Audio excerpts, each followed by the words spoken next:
Busquemos mais uma vez ao Senhor em oração, em preparação, louvamos ao Senhor para ouvir a sua palavra. E o canto também é uma expressão de devoção em oração.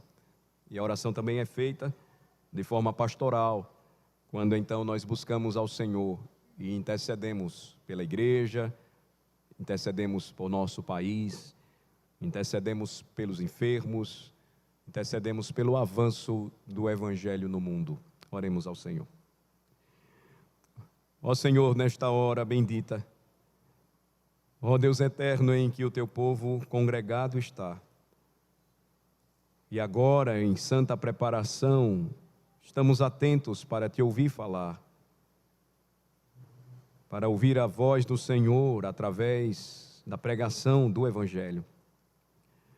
Rogamos, ó Senhor, que visites a tua igreja, rasgando os céus, ó Senhor, e descendo sobre nós por teu Espírito, e nos instruindo, nos ensinando a palavra, enchendo o nosso coração de uma fé viva e cheia e completa de esperança.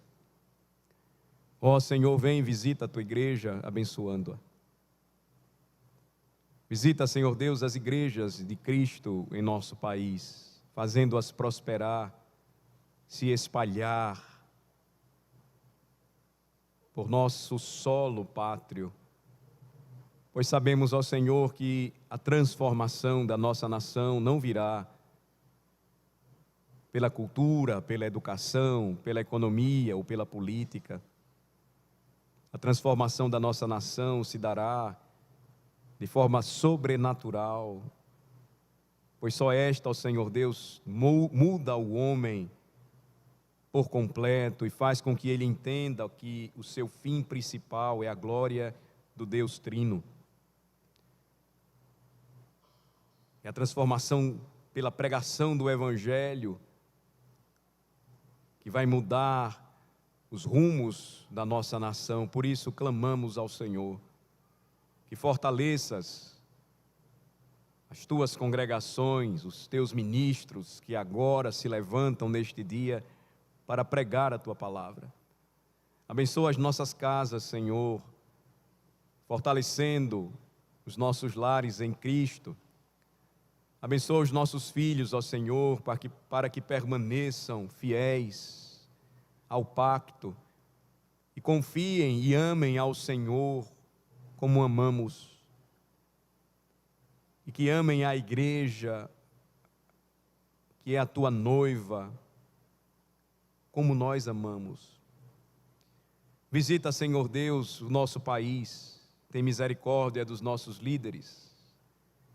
Nós cremos que todos eles foram investidos de poder, e este poder não é somente uma expressão ou uma declaração de homens, mas nenhuma autoridade assume o seu posto se o Senhor não colocar homens nesse lugar para exercer o seu ofício. Abençoa o presidente da nossa nação, o nosso governador, o nosso prefeito.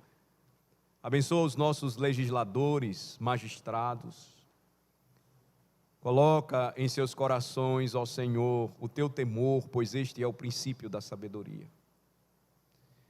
Visita, Senhor, a tua igreja que sofre, espalhada pelo mundo, sustentando os nossos irmãos para que permaneçam fiéis em meio à tempestade e à provação.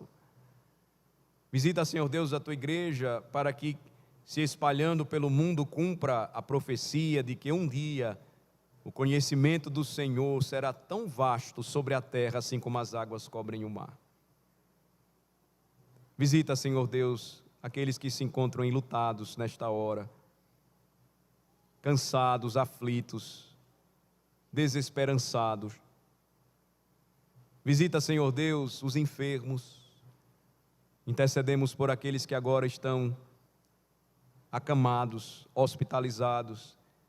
Em especial, Senhor, suplicamos pela saúde do diácono Lindinalvo Santos, que o Senhor esteja com ele, que o Senhor o sustente nesta hora de provação e de sofrimento, que a tua boa mão repouse sobre ele e traga plena recuperação para a sua saúde. Conforta a sua família neste momento de provação e sustenta, Senhor. Sustenta todos aqueles que padecem nesse instante. É a nossa súplica. Visita o teu servo, o pastor Josafá, também enfermo. Sustenta o teu servo, ó Senhor, restaurando a sua saúde. Visita, Senhor Deus, a tua igreja de maneira especial, fortalecendo-a nesta caminhada gloriosa rumo ao reino celestial. Nós oramos assim em nome de Jesus. Amém. Meus irmãos, nós vamos ouvir a palavra de Deus, sua pregação nesta hora. Eu quero convidá-los para tornarmos ao Evangelho de João, capítulo 2, o Evangelho de João que nós temos estudado aos domingos pela manhã. João, capítulo de número 2, a parte final, que nós ainda não tratamos. Após a purificação do templo, João capítulo 2, a partir do versículo 23.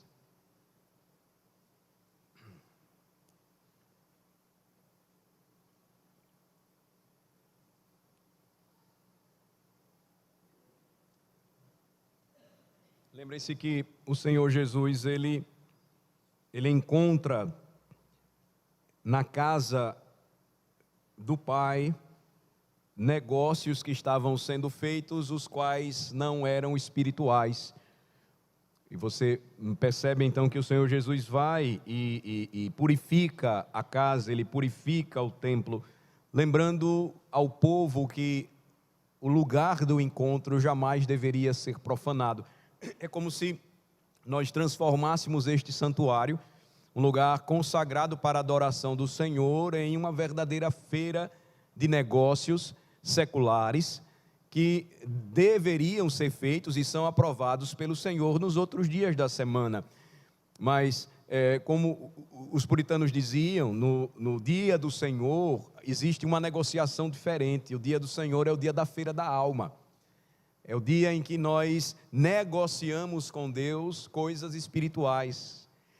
Como diz a Escritura, é o dia que nós nos dirigimos à casa de Deus para receber dele, de suas dadivosas mãos, as bênçãos que tanto necessitamos. Então, o Senhor, ele faz isso e mais, ele vai dizer, quando questionado, no final da sessão, lembrem-se, a partir do versículo 20, quando questionado pelos judeus, ele vai responder a eles o seguinte, ou melhor falando, a partir do versículo 18, quando eles perguntam que sinal Jesus poderia mostrar para eles, para que justificasse tudo o que ele estava fazendo ali. É interessante que o apóstolo vai dizer, escrevendo aos Coríntios, que os judeus sempre pedem sinais. E enquanto os gregos sempre pediam sabedoria. E Jesus então então o apóstolo vai falar em sua pregação: nós pregamos a Cristo crucificado, poder de Deus e sabedoria de Deus. Então, os judeus não estavam percebendo que o sinal mais claro que estava se cumprindo ali, anunciado na Escritura, era o próprio Cristo. E ele vai falar a respeito disso quando questionado, versículo 19: destruí este santuário e em 3 dias o reconstruirei. Eles não entenderam e queriam saber o que Jesus estava falando. Jesus ia destruir aquele templo que era imenso, equivalente naquela época o chamado segundo, o templo de Herodes, que foi uma ampliação do segundo templo. Lembrem-se, o templo de Salomão foi destruído pelos babilônios, foi reconstruído na restauração, mas muito menos glorioso, ficou conhecido como o segundo templo em Jerusalém. Herodes então, para ostentar grandeza, ele vai ampliá-lo de maneira tal que ele poderia equivaler a 5 ou 6 estádios do Maracanã, para você ter uma ideia da dimensão deste templo. Então os judeus dizem: mas quem tu és? Para afirmares que destruirás o templo e vai reconstruí-lo tão rapidamente assim, um templo que durou 46 anos para ser erigido, edificado. Jesus então, diz o apóstolo João, estava se referindo ao seu próprio corpo. Lembrem-se do que nós já vimos no capítulo 1, e o Verbo se fez carne e tabernaculou entre nós. A ideia de que o santuário de Deus, tabernáculo, depois o templo, que simbolizavam a presença de Deus, o lugar do encontro de Deus com o seu povo, apontava para Cristo. Ele era o verdadeiro tabernáculo.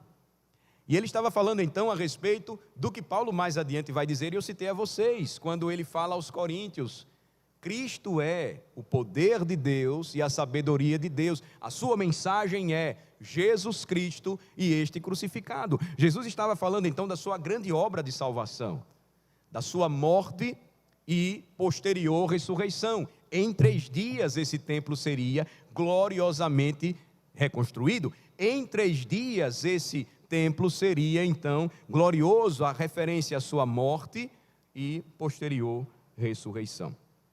Quando, pois, versículo 22, Jesus ressuscitou dentre os mortos, os seus discípulos então vão lembrar de tudo isso, do que ele havia dito. Notem como é interessante. E creram na Escritura e na palavra de Jesus. Então nós temos aqui no final do capítulo 2 o que vamos apresentar, que é dos versículos 23 a 25, mais um registro que o apóstolo João fez acerca de um atributo que só pertence à divindade: o conhecimento de tudo e de todos. Observem, versículos 23 a 25. Estando ele em Jerusalém, durante a festa da Páscoa, muitos, vendo os sinais que ele fazia, creram no seu nome. Mas o próprio Jesus não se confiava a eles, porque os conhecia a todos, e não precisava de que alguém lhe desse testemunho a respeito do homem, porque ele mesmo sabia o que era a natureza humana. Versículo 23, então, começa nos ensinando o seguinte a respeito desse atributo da divindade, que é a onisciência. É uma característica da natureza autoperfeita da divindade, conhecer todas as coisas, conhecer tudo e todos. Somente o Deus triuno possui esse atributo. Deus o Pai, Deus o Filho, Deus o Espírito Santo. O que o versículo 23 nos ensina, irmãos? Observem, que crer no nome de Cristo e crer no próprio Cristo são uma e a mesma coisa. Então, o versículo 23 diz que eles creram no seu nome, porque eles estavam vendo o que Cristo, o Senhor, estava realizando, os seus sinais. Eles vão ver isso durante a festa da Páscoa, eles vão perceber isto, e crer no nome de Cristo e crer no próprio Cristo seria semelhante ou o mesmo que invocar a Deus ou invocar o nome de Deus. São expressões que ocorrem na Escritura, mas que apontam para uma mesma verdade. Por exemplo, em Atos capítulo 3, diz o seguinte, ouçam: pela fé em o nome de Jesus, é que esse mesmo nome fortaleceu a este homem que agora vedes e reconheceis. Vamos conferir lá, é melhor. Atos capítulo 3, sigam comigo.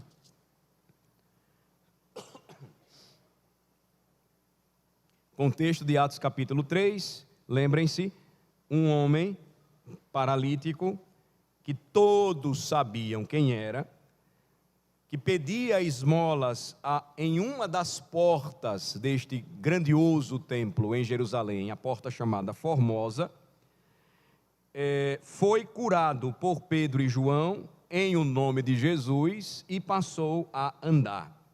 O versículo de número 10 diz que, versículos 9 e 10 registram em Atos 3, que quando o povo, todo o povo, viu aquele homem andando e louvando a Deus, e reconheceram quem ele era, ficaram cheios de admiração e assombro pelo que havia acontecido com ele. Então, a partir daí, Pedro vai aproveitar a oportunidade e vai pregar um extraordinário sermão, a partir do versículo 16, ou a partir do versículo 11, perdão, seguindo aí comigo, veja.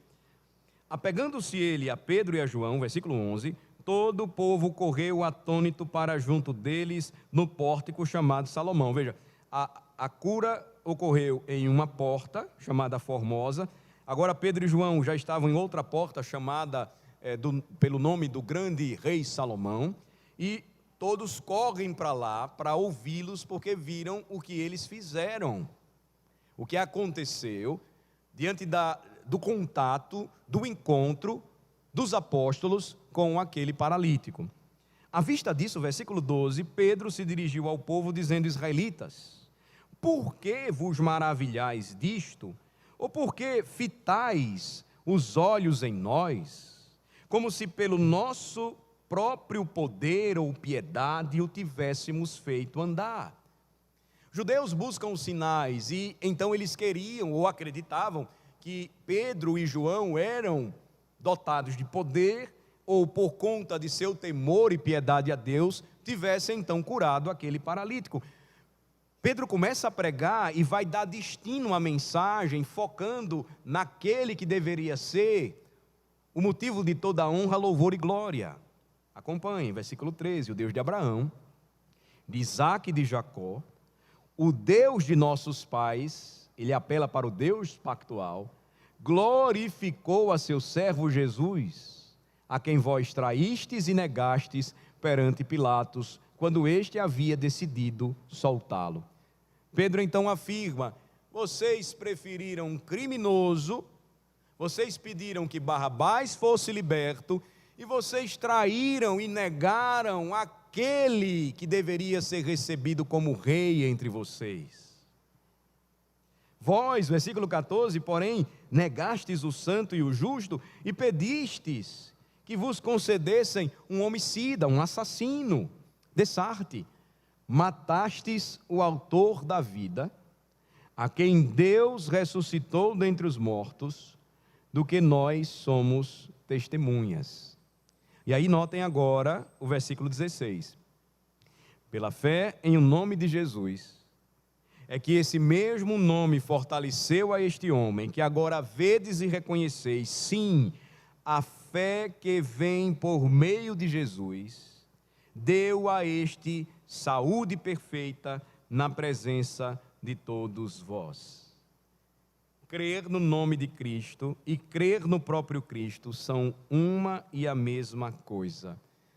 É o mesmo que invocar a Deus ou invocar o nome de Deus. Pela fé em um nome de Jesus é que esse mesmo nome fortaleceu a esse homem que agora vocês estão vendo e reconhecem. O significado então, irmãos, destas coisas, aplicando a João capítulo 2, versículo 23, que nós estamos aqui observando, é que o apóstolo João vai registrar, podemos voltar para João capítulo 2, o apóstolo João vai registrar que as pessoas estavam vendo os sinais que Jesus estava fazendo e acreditando naquilo que ele estava fazendo.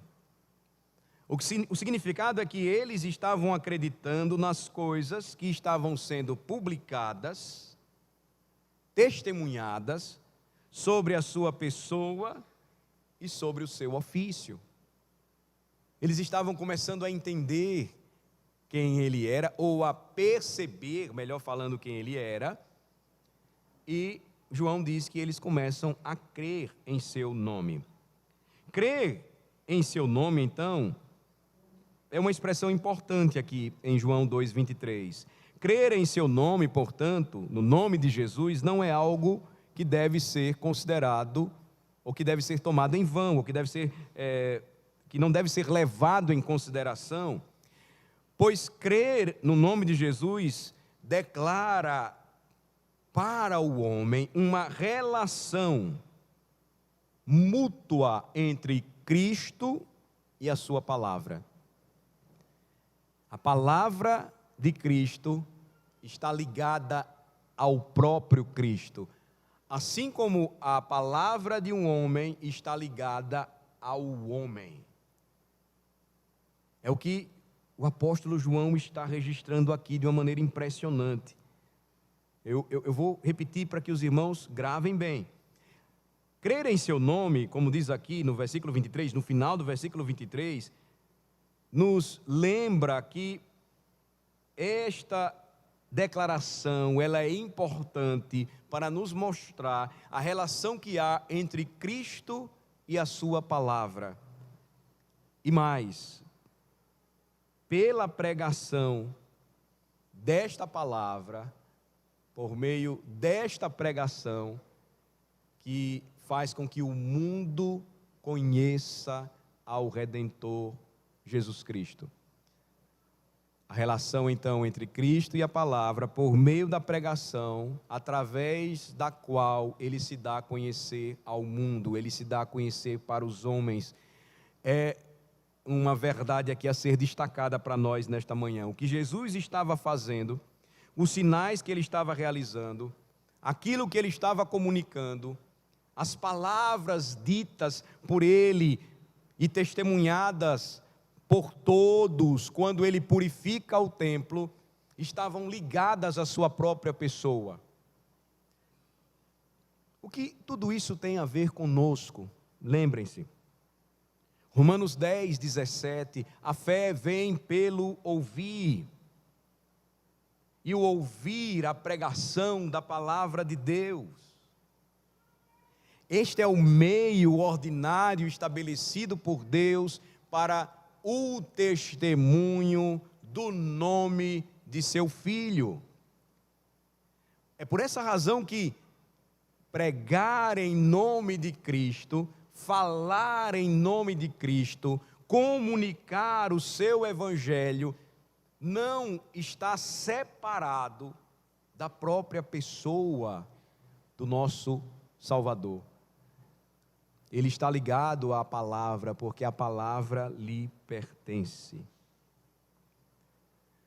Alguns questionam se a fé aqui era verdadeira ou não. O que parece, de fato, pelo que se segue no texto, é que ela não era uma fé verdadeira e justificadora. Mas existe uma importante observação que precisa ser feita por nós nesta manhã. Embora o texto aponte, porque claramente o apóstolo registra que Jesus não confiava naqueles homens, eles creram. Era verdade em sua espécie o fato de que eles sabiam que ali era Jesus.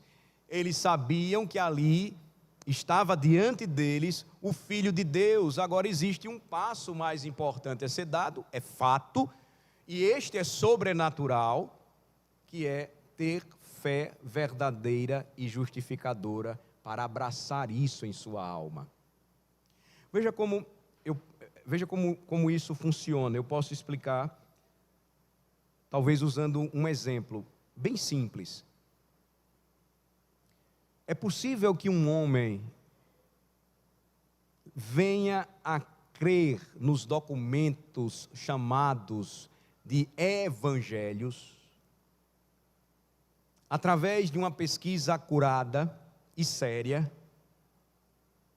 usando das ciências que os homens possuem, como a análise de manuscritos, a chamada manuscritologia, a análise de descobertas históricas e antigas por meio da arqueologia, a conferência de documentos atestando se eles são críveis ou não, por um processo de observação sério e claro, uma historiografia,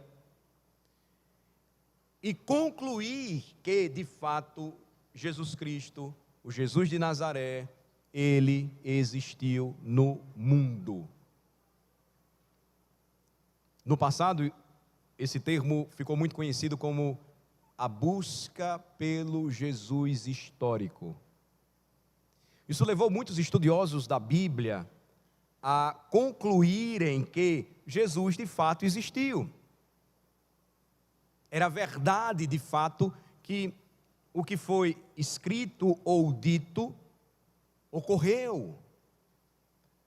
É possível, então, que um homem ele chegue à verdade em sua espécie, mas ele só conseguirá ir além, ou seja, possuir uma fé verdadeira e justificadora, se o Espírito transformar o seu coração. Continua o exemplo.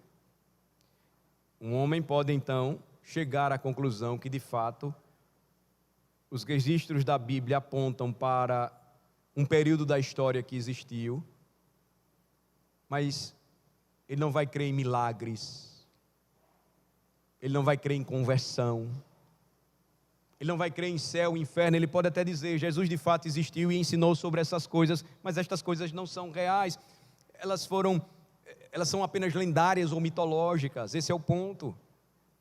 Jesus então não se confiava a eles, porque sabia que, embora fosse verdade em sua espécie a crença em seu nome, eles não haviam entregado suas almas, confiando nele, a ele, e confiando nele como seu Senhor e Salvador.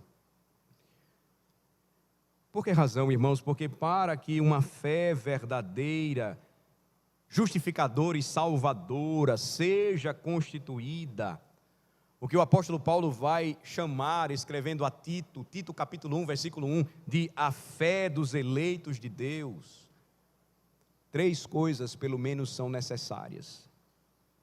Matthew Poole, um comentarista do século 17, um comentarista puritano muito conhecido, seus comentários são muito valorizados a respeito das Escrituras. Matthew Poole, ele diz o seguinte, eu vou citar aqui: para que esta fé verdadeira e justificadora e salvadora, chamada fé dos eleitos de Deus, para que ela seja constituída na alma do homem, pelo menos 3 coisas são necessárias.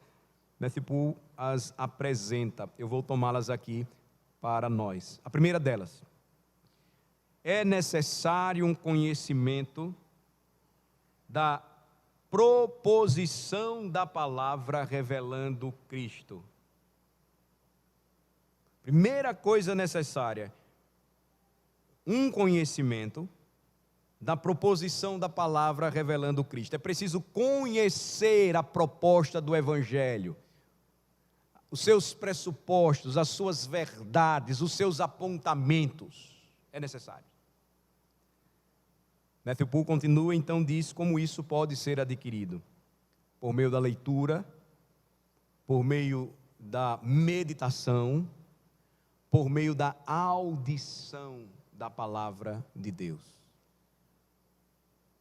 Então, primeira necessidade do homem para que possa receber, pela misericórdia e graça de Deus, a fé chamada dos eleitos, a fé justificadora e salvadora, um conhecimento da palavra que revela Cristo por meio da leitura da palavra. Essa leitura precisa ser transformadora.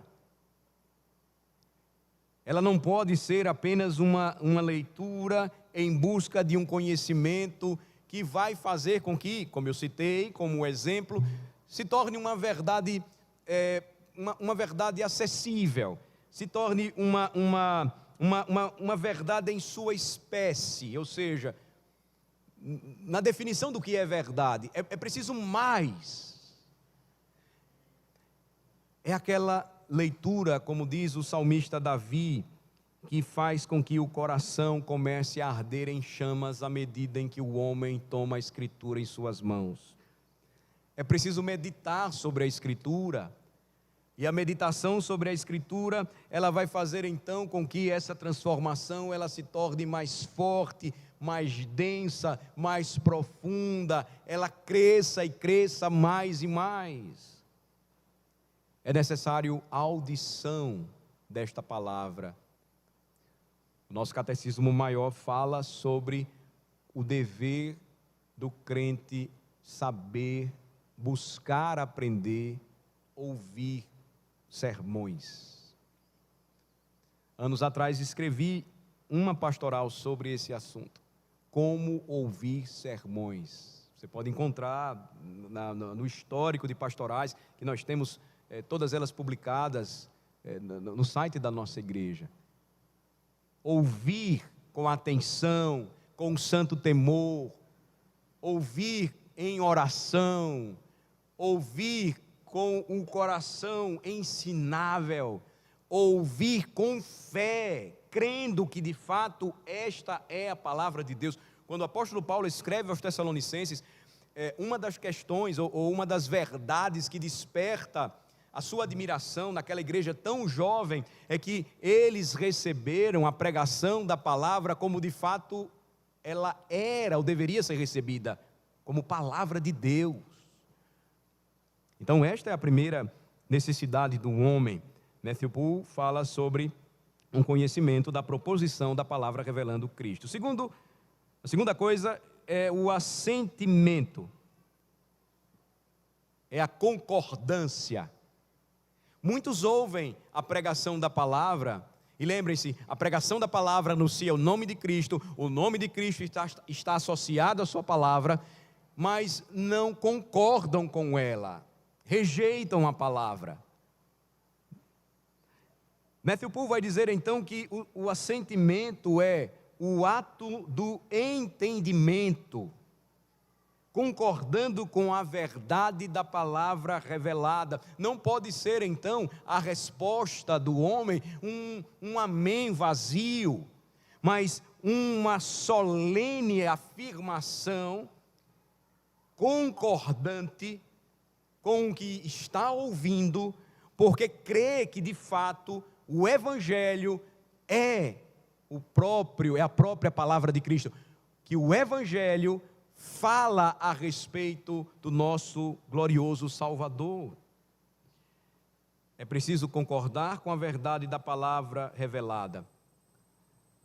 Poole continua e diz: quando tal assentimento é dado a uma proposição, se apenas pela revelação divina dela, isso é, pela fé, uma fé verdadeira, ela então brota, ela surge.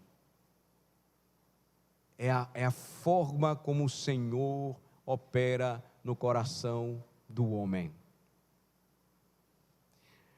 Terceira coisa necessária, e ele agora vai falar sobre aqueles que creem para a salvação. Quando essas duas primeiras verdades elas acontecem, conhecimento, depois concordância ou entendimento com a verdade que está sendo revelada pela palavra, a vontade do homem então, ela abraça-se com Cristo como de fato o objeto adequado da sua salvação. Por que razão?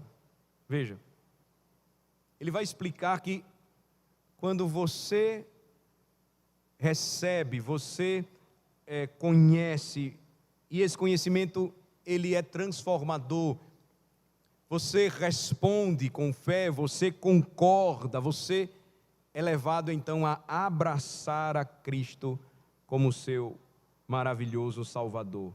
Você o recebe, ele continua, você o aceita, você confia nele como seu Salvador, você é movido agora internamente em seu coração para amar a Cristo, desejar a Cristo, esperar em Cristo e alegrar-se em Cristo sempre e sempre. E de forma externa, então, você agora atende ao mandamento de Cristo de seguir e caminhar observando e guardando a sua lei. Começa no coração e então se torna um testemunho vivo na vida ou para a vida. Agora, é muito possível que, por uma influência comum do Espírito Santo de Deus, Os homens, ao ouvirem a palavra, de maneira especial, percebendo as vantagens de ver os sinais, as operações milagrosas, confirmando a palavra, possam dar um consentimento verdadeiro ao que a palavra propõe, a sua proposição. E ainda assim, nunca receber a Cristo como seu Salvador. É esse ponto aqui de destaque do apóstolo João. Os homens se aproximam de Cristo. Eis ali uma proposta sendo anunciada por ele, pela palavra falada, ela está ligada ao seu nome.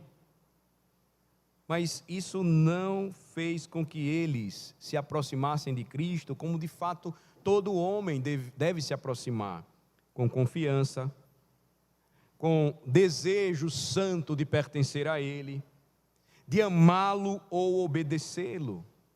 Esse foi o caso da grande maioria das pessoas ali naqueles dias apostólicos, ou nos dias do ministério de Jesus. Eles creram, vendo os milagres que Cristo fez.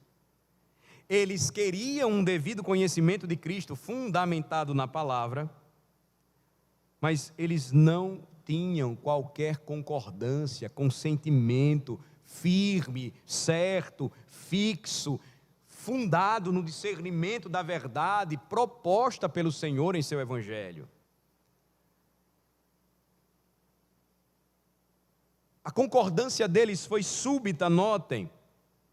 A concordância deles foi apenas fundada nos sinais que ele fazia, diz o versículo 23, os sinais ou milagres que eles viram realizados, como se pudessem ter alguma confiança nele como alguém famoso ou um grande príncipe, de quem eles poderiam esperar algum bem terreno.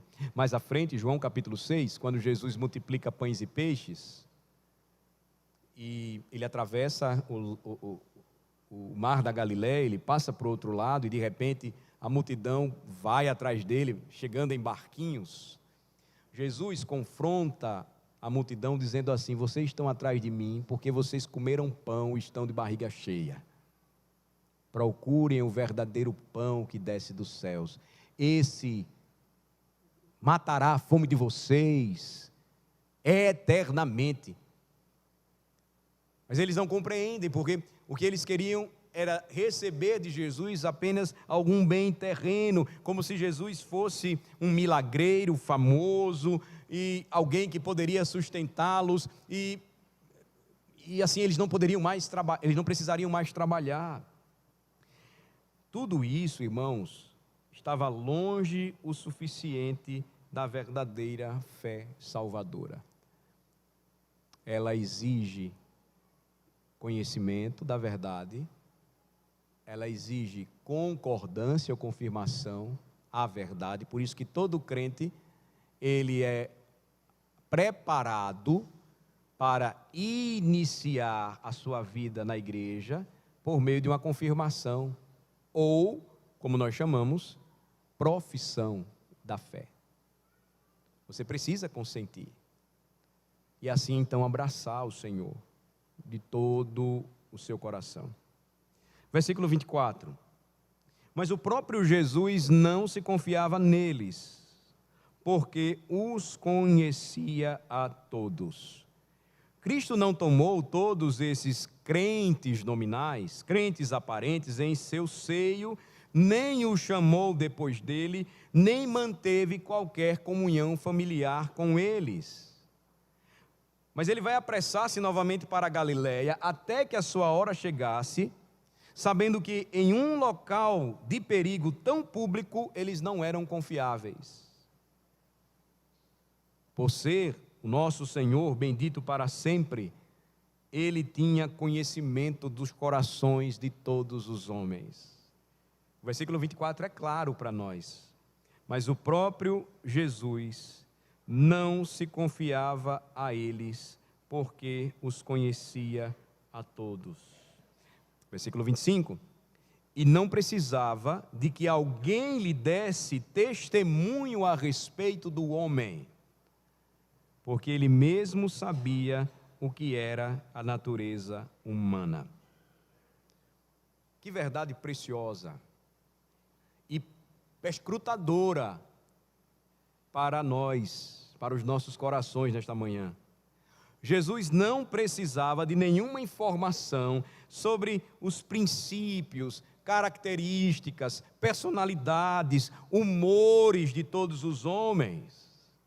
E a razão é simples, pois ele conhecia perfeitamente os homens. Não apenas seus atos e comportamentos mais externos, como nós também podemos conhecer, mas sabia o que havia neles, sondando os corações, provando os corações, o que é propriedade somente de Deus. Então esta é uma declaração clara, em uma sessão muito pequena e simples, que por vezes nós passamos em uma leitura, assim, corrente, né? Uma leitura muito rápida, e não percebemos desse registro maravilhoso, da extensão, da imensidade do conhecimento de Cristo. Pois ele é onisciente, ele sabia o que havia em seus corações, pois ele é aquele que sonda os corações, ele prova os corações. Ele sabia disso quando João falou que não iria decepcioná-lo, quando o apóstolo Pedro falou que não iria decepcioná-lo, preparando-os para o dia do seu sacrifício. Os discípulos estavam profundamente tristes. Pedro, então, representando-os, diz assim: Senhor, todos podem te abandonar, mas eu não vou te abandonar jamais. Jesus conhecia o coração de Pedro, assim como conhece o nosso coração. E ele disse: Pedro, antes que o galo cante, você vai me negar. Por 3 vezes você vai me negar. Jesus é preso. Jesus está perante malfeitores. Ele foi entregue nas mãos de malfeitores. Pedro está em uma fogueira com outras pessoas. Uma criada o reconhece. E por 3 vezes pergunta: não, você andava com ele, eu estou te reconhecendo. Você faz parte. Veja, Pedro não tinha nem condições de esconder quem ele era, porque ele já estava falando como Jesus, ele já tinha uma postura semelhante à de Jesus, ele era um discípulo que havia caminhado com ele por 3 anos. Ele o nega por 3 vezes. O galo canta. Pedro lembra das palavras de Jesus. Ele sabia, ele conhecia, havia um entendimento dele, ele estava desde o princípio. No dia em que Jesus transformou a água em vinho, lá estava Pedro. No dia em que o Senhor purificou o templo por uma primeira vez, lá estava Pedro. No dia em que Jesus demonstrou não confiar na empolgação das multidões, lá estava Pedro. Ele sabia que o conhecimento de Jesus era muito além do conhecimento superficial que nós temos dos homens. Presbíteros podem desenvolver uma capacidade madura de pastoreio para fazer leituras de personalidades, de comportamentos, de pessoas, entendê-las, mas ainda assim nós somos enganados e muito. E sabem por quê? Porque nós não temos a capacidade que somente o nosso Redentor tem, o Senhor da igreja. Nós não sondamos corações. Nós não sondamos corações. Pedro sabia disso. Quando o galo canta, ele sai correndo e chorando. Ele sabia disso. Quando ele é confrontado depois pelo Senhor de uma forma tão amorosa, quando o Senhor pergunta por 3 vezes, do mesmo modo que ele o negou 3 vezes, se ele o amava, e ele pede a Pedro que pastoreasse as suas ovelhas, os seus cordeirinhos, e Pedro diz: eu te amo, Senhor. Ele fala por 2 vezes, e na 3ª vez ele se rende.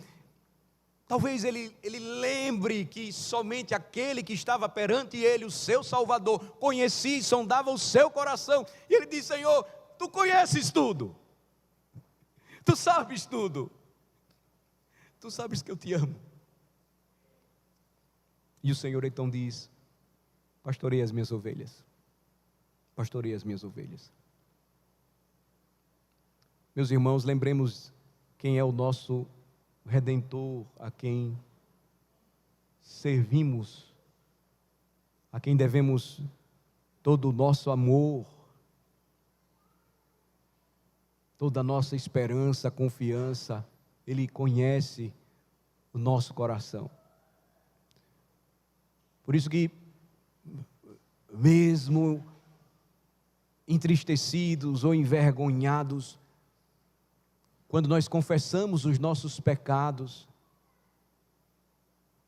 e fazemos isso aqui, silenciosamente, publicamente, fazemos com confiança, não em nós mesmos, mas fazemos isso porque sabemos que o nosso Redentor conhece o nosso coração.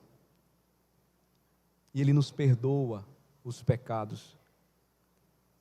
Pois se confessarmos os nossos pecados, Ele é fiel e justo para perdoá-los. E também para nos purificar de toda injustiça. 1 Reis, capítulo 8, no versículo 39, nos diz assim, na oração de Salomão. 1 Reis, capítulo 8, versículo 39.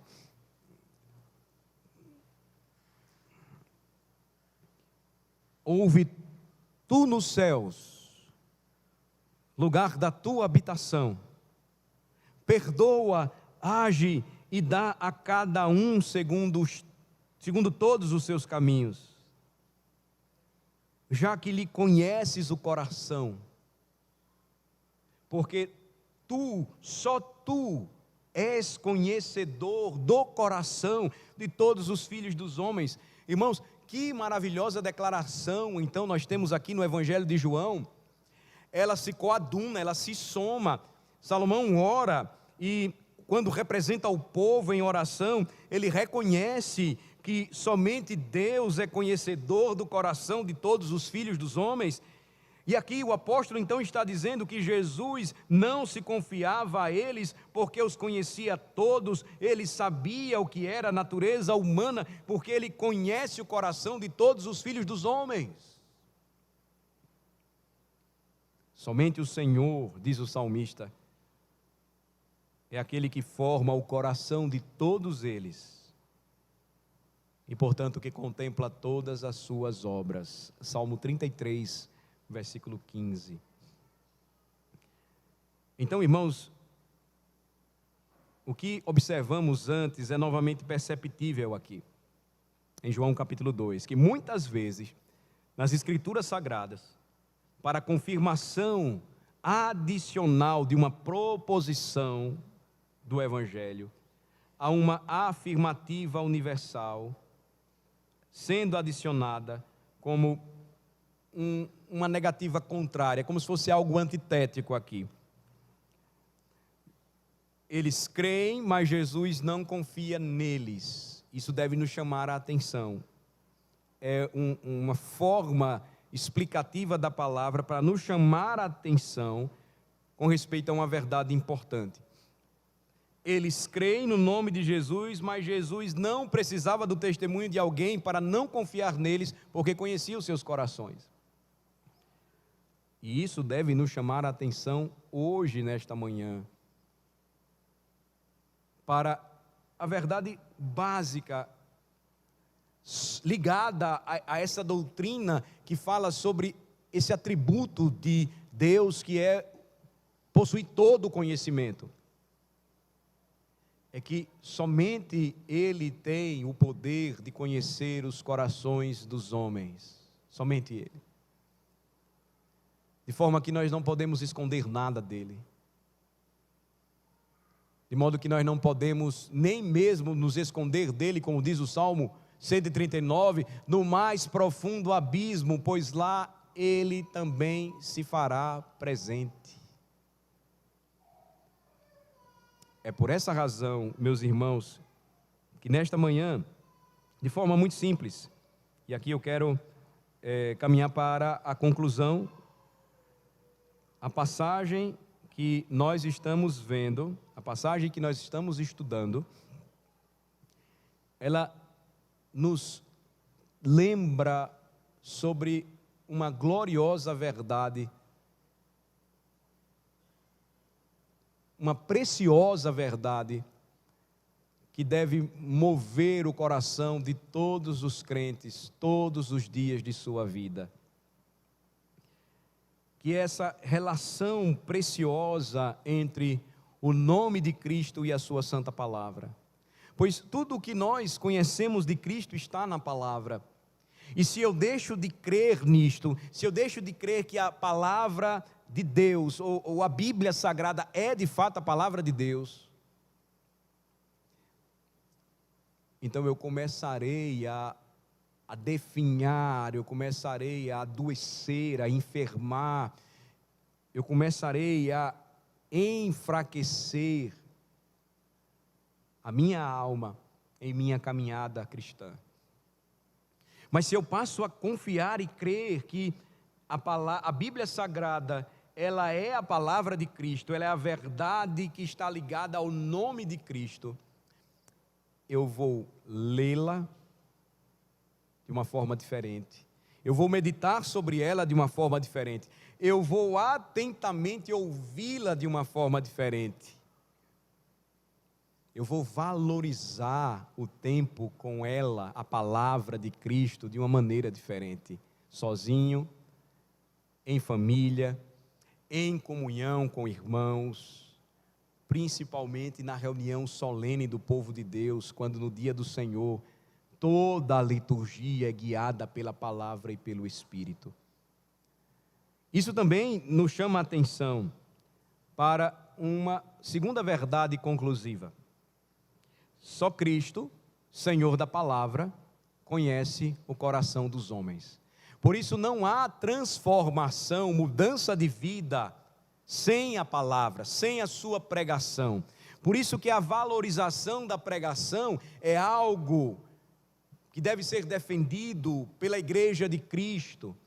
Todos os esforços para que a palavra de Cristo seja pregada e alcance milhares e milhares de pessoas. Vocês sabem o que eu costumo dizer e repito aqui.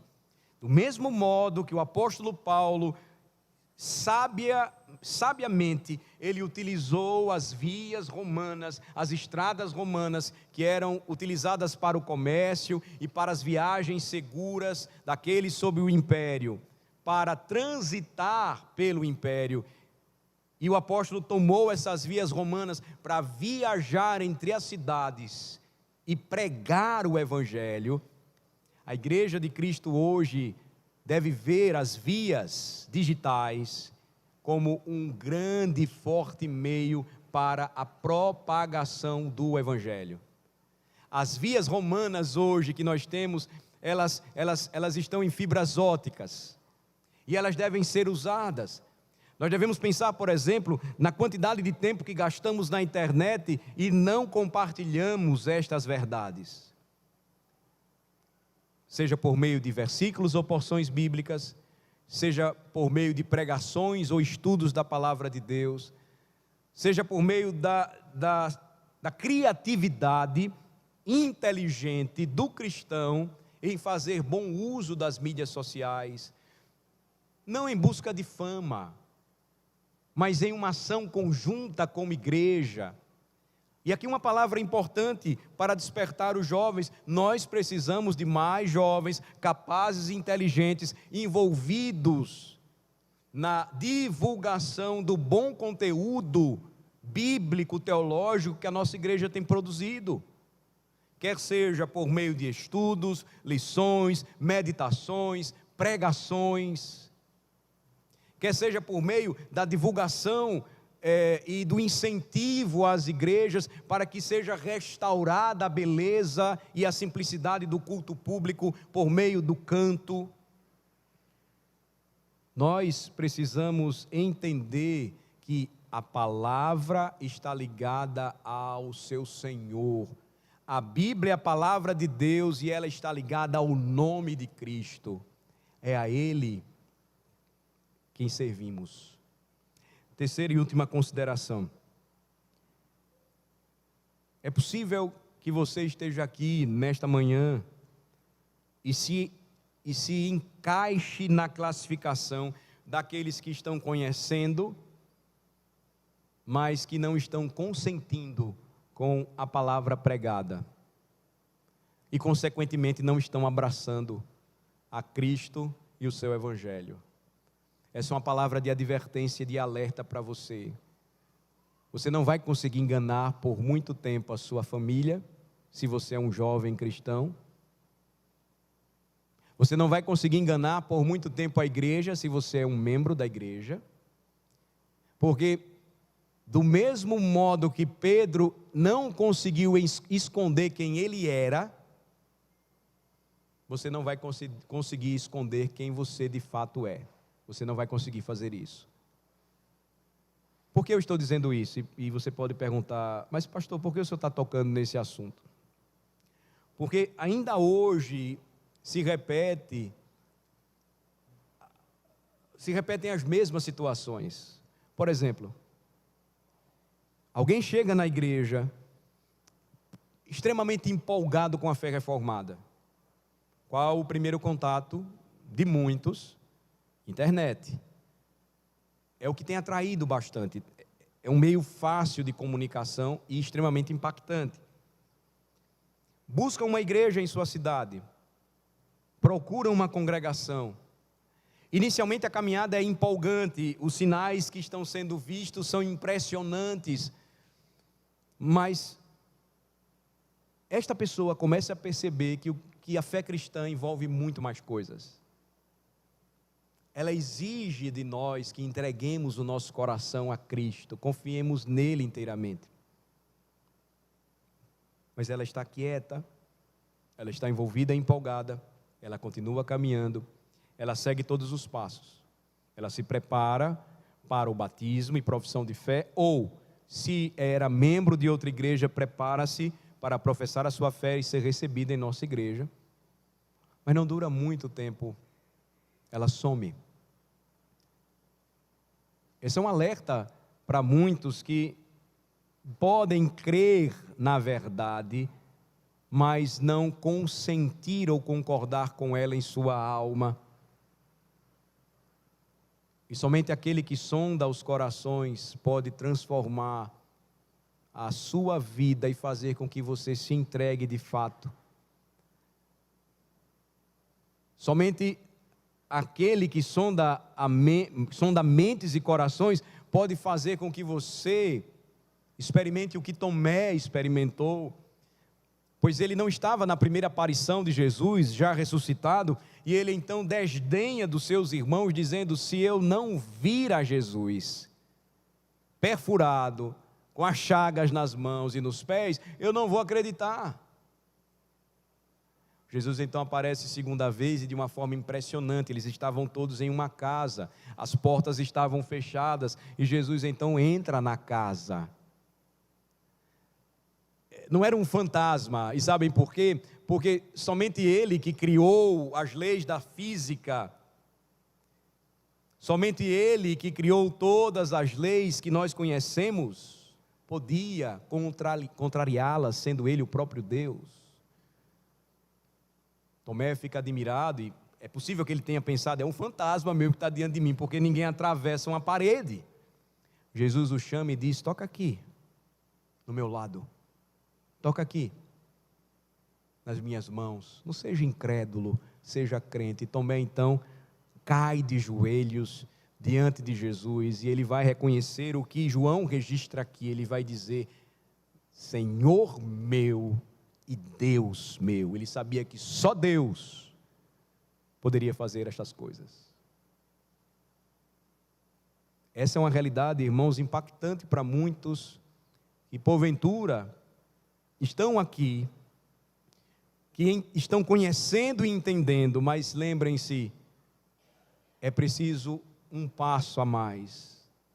Você precisa consentir, concordar, para que então, em terceiro lugar, como disse Matthew Poole, você possa abraçar com a sua alma, com toda a sua força e todo o seu coração, esse maravilhoso Salvador.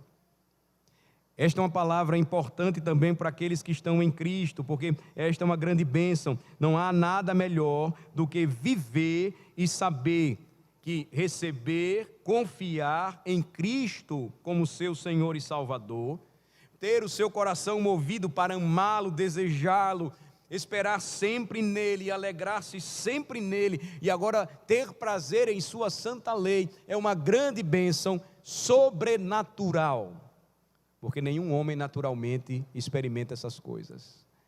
Louve a Deus todos os dias pelo privilégio de sentir isso em sua alma, se é o que você experimenta hoje, e jamais se desapegue de tudo isso.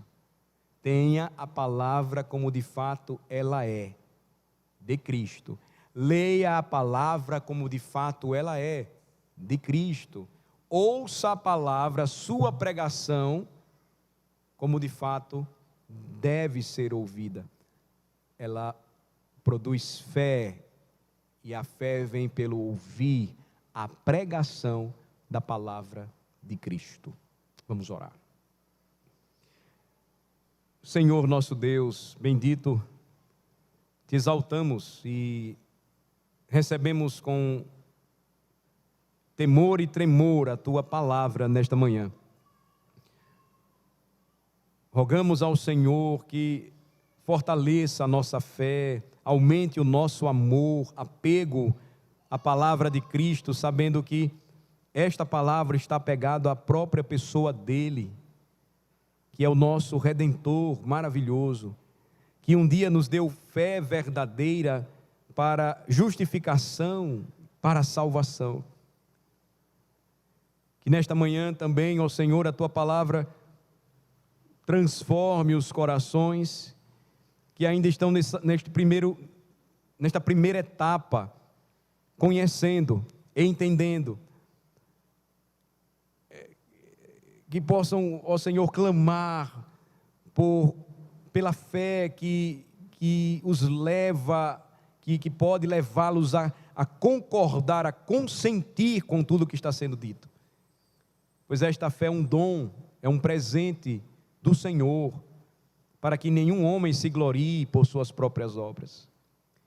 E assim, Senhor, conhecendo, concordando, todos possam abraçar esta maravilhosa palavra pela fé, pois abraçarão o próprio Cristo, se entregarão a Ele, crerão nele e o amarão para todo sempre.